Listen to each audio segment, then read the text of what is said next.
Hello সবাই, তো আজকে আরেকটা ভিডিও নিয়ে চলে এসেছি। তো সকালবেলা উঠে আজকে প্রথমে দেখলাম আমার ছোট ট্যাঙ্কটা। তো এই ছোট ট্যাঙ্কটা আমি অনেক দিন ধরেই আছে। ওই বড় ট্যাঙ্কের আগে এটা আমরা করেছিলাম, বাট এর পিছনে অনেকটা গল্প আছে, পরে একদিন না শোনাবো। এটা দেখলাম সব ঠিকঠাক আছে, তারপরে বাইরে গিয়ে যখন দেখছি আমার বড় অ্যাকোয়ারিয়ামটার কী অবস্থা, পুরো অ্যালগিতে একদম কাঁচ ঘিরে নিয়েছে। সেটা এত বাজে অবস্থা হয়ে গেছে, আমি তো অতটা খেয়াল করিনি। তো এখন জল দেখতে পাচ্ছ পরিষ্কার, কিন্তু কাঁচটা দেখো মনে হচ্ছে যেন কত পুরনো না জল আছে এতে। তো যথারীতি ভেবে পড়লাম যে এটাকে তো ক্লিন করতেই হবে আজকে, আর সেই সঙ্গে দেখা যায় কী আছে, কিন্তু অ্যালগি স্ক্রেপার তো নেই। তো কী করা যায়, তো আমি একটু ভাবতে বসলাম। তো আমাকে যা যা জিনিস আছে আজকে ট্রাই করে দেবো যে কোন জিনিসটা সবথেকে বেস্ট হয় অ্যালগি পরিষ্কার করার জন্য যখন অ্যালগি ক্লিনার নেই। তো আমাকে তিনটে অপশান দেখতে পেলাম, হচ্ছে ব্রাশ, স্পঞ্জ আর একটা কার্ড নেওয়ার রিজন হচ্ছে অ্যালগি স্ক্রেপারের মাথাটা অনেক শক্ত হয়, সেই ক্ষেত্রে আই থিঙ্ক কার্ডের সাথে ওটা মোটামুটি একটু অ্যাডজাস্ট করা যেতে পারে। তো প্রথমে যথারীতি স্পঞ্জ দিয়ে একবার ট্রাই করলাম, স্পঞ্জ দিয়ে তো আগেও ট্রাই করেছি। যথারীতি একটাই প্রবলেম হয় কি, জলটার মধ্যে অনেক নড়াচড়া বেশি চলে, ধুলো যত নোংরাগুলো থাকে সেগুলো উঠে আসে। ব্রাশ দিয়েও করলাম, ব্রাশ দিয়েও ভালো হচ্ছে, এবার ব্রাশের মাথাটা এতটাই ছোট যেটা করতে করতে আমার সারাদিন লেগে যাবে।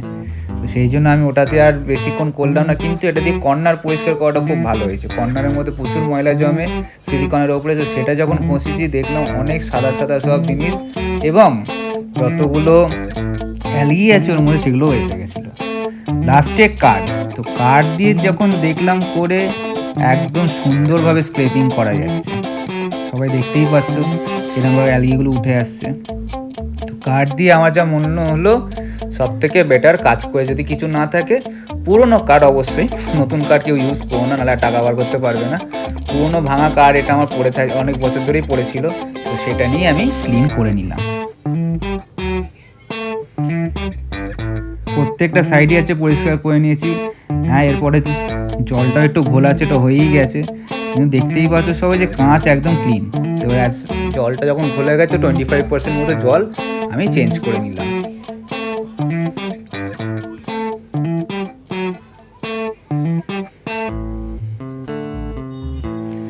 জল চেঞ্জ করার পর অনেকটা ক্লিয়ার হয়েছে, জলের ঘোলা ভাবটাও চলে গেছে।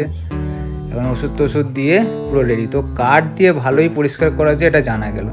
তো বন্ধুরা, তোমাদের কাছে যদি কাঠ থাকে পুরনো, তোমরা সেটা কিন্তু অ্যালগি স্ক্রেপার হিসেবে ইউজ করতে পারো। মাছটা এখন সবাই দেখতে পাচ্ছে একটা এক্সট্রা ক্লিয়ার গ্লাস কী অবস্থায় ছিল আর এখন কী অবস্থা হয়েছে, পুরো পরিষ্কার হয়ে সব কিছু দেখা যাচ্ছে।